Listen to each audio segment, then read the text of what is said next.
ભારતીય સાહિત્ય અને માનસમાં એક પ્રસિદ્ધ શ્લોક છે.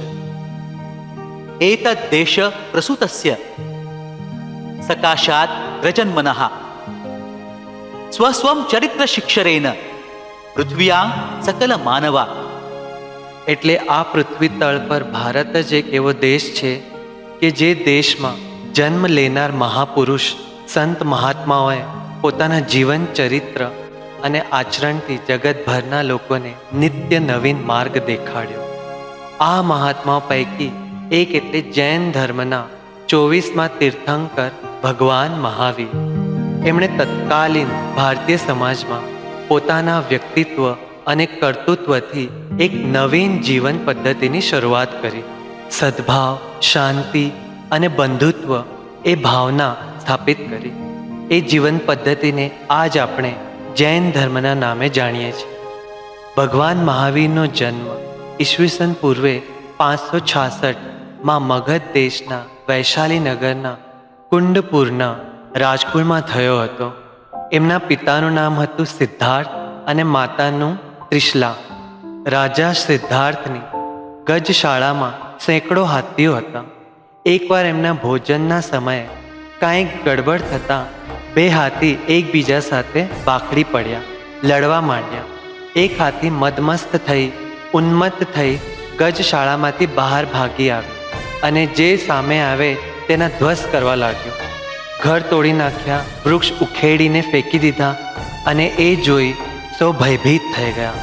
કોઈ એને શાંત કરી શક્યા નહીં.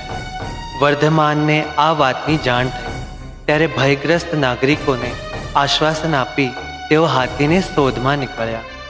પ્રજાને વર્ધમાન પર વિશ્વાસ હતો. એમની શક્તિ અને પરાક્રમની જાણ હતી. શોધતા શોધતા વર્ધમાન અને હાથી સામસામે આવી ગયા. હાથી પણ તેમને ભીડવા માટે દોડતો હતો, પરંતુ વર્ધમાન તો એક જ સ્થાને સ્થિર ઊભા હતા.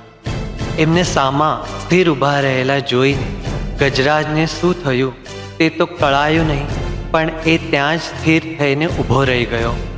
એની સામે નજરોમાં નજર મેળવી મહાવીર મધુર સ્વરમાં કહ્યું, ગજરાજ, શાંત થઈ જાઓ. ગત જન્મ કોઈ દુષ્કૃત્યને કારણે તને આ પશુ જન્મ પ્રાપ્ત થયો છે. આ જન્મમાં પણ જો તું હિંસા છોડશે નહીં તો આવતા ભાવમાં પણ તને ફરી નરકાયતાની ભોગવવી પડશે. માટે હવે જાગૃત થા અને શાંત થઈ જા. હાથી જાણે એમની વાત સમજાઈ ગઈ અને આંખમાંથી આંસુ વહેવા લાગ્યા. પોતાની સૂંઢ ઊંચી કરી વર્ધમાન મહાવીરને નમસ્કાર કરી અને શાંતિપૂર્વક ગજશાળા પાછો ફર્યો. પોતાના માતા પિતાને જેમ મહાવીર પણ પાર્શ્વનાથ ઉપદેશ શિક્ષણ પ્રભાવ હતો, જેમ એકાશ સાધારણ માનવીની સંસારની મોહમાયા ગૂંથાયેલા હોય અમે તેમ પણ દેખાતા હતા, પરંતુ અંતરથી તેમની ધર્મ પર શ્રદ્ધા જડાયેલી હતી અને સંસાર સુખના વિષયમાં ઉદાસીનતા નિર્માણ થયેલી.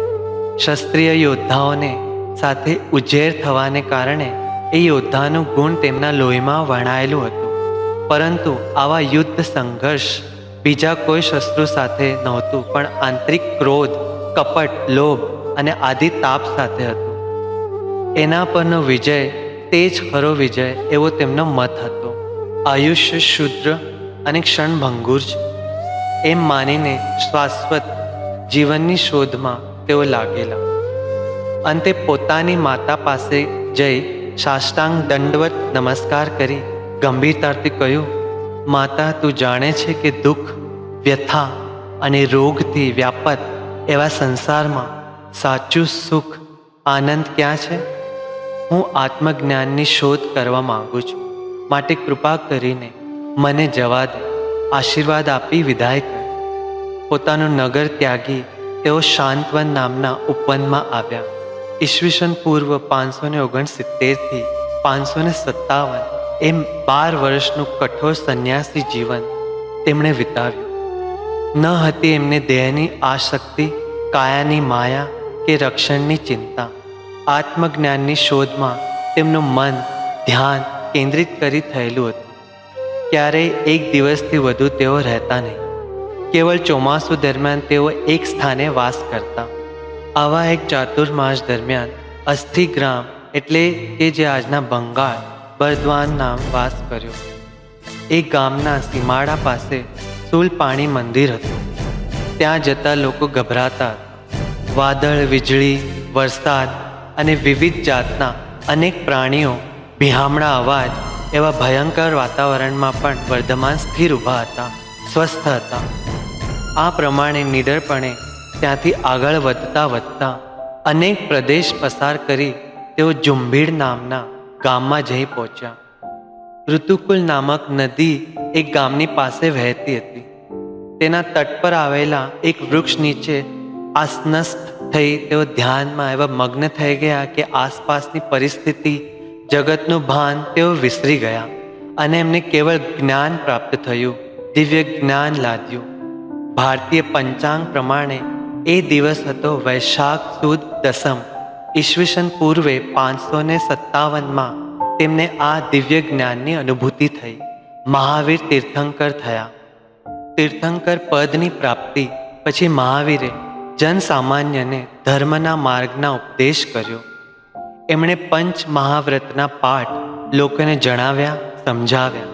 એ પંચવ્રત એટલે અહિંસા, સત્ય, અસ્ત્ય, બ્રહ્મચર્ય અને અપરિગ્રહ. અહિંસા એટલે પ્રાણી માત્રને દુઃખ ન પહોંચાડવું. સત્ય એટલે સાચું બોલવું. અસ્ત્ય એટલે ચોરી ન કરવી, બીજાની સંપત્તિનો આગ્રહ કે ગ્રહણ ન કરવા. અપરિગ્રહમાં બિન આવશ્યક વસ્તુઓનો સંગ્રહ ન કરવો અને બ્રહ્મચર્યમાં સંયમનું પાલન કરવું. આ નિયમોનું પાલન કરવાનો, અનુસરવાનો ઉપદેશ ભગવાન મહાવીરે આપ્યો છે. 32મા વર્ષ પર્યંત મહાવીરે ધર્મ પ્રચારનું કાર્ય કર્યું અને ઈસવીસન પૂર્વ 527માં દીપાવલીના દિને આશોવદ અમાવસ નિર્વાણ પ્રાપ્ત કર્યું. સત્તાધારી રાજાને સમાજ ભૂલી જાય છે, એનું એને વિસ્મરણ થાય છે, પણ ધર્મ સંસ્થાપકોની સ્મૃતિ ચિરંતન રહે છે. મહાવીરનું આદર્શ જીવન એક ખુલ્લી કિતાબ સમાન છે. એમણે કહ્યું છે કે કોઈ પણ તેનો અભ્યાસ, અનુકરણ કરી પોતાનું ધ્યેય પ્રાપ્ત કરી શકે છે. બૌદ્ધ અહિંસા, સત્ય, અસ્ત્ય, બ્રહ્મચર્ય અને અપરિગ્રહ આ પંચ તત્વના પાલનથી આયુષ્ય સાર્થક થશે.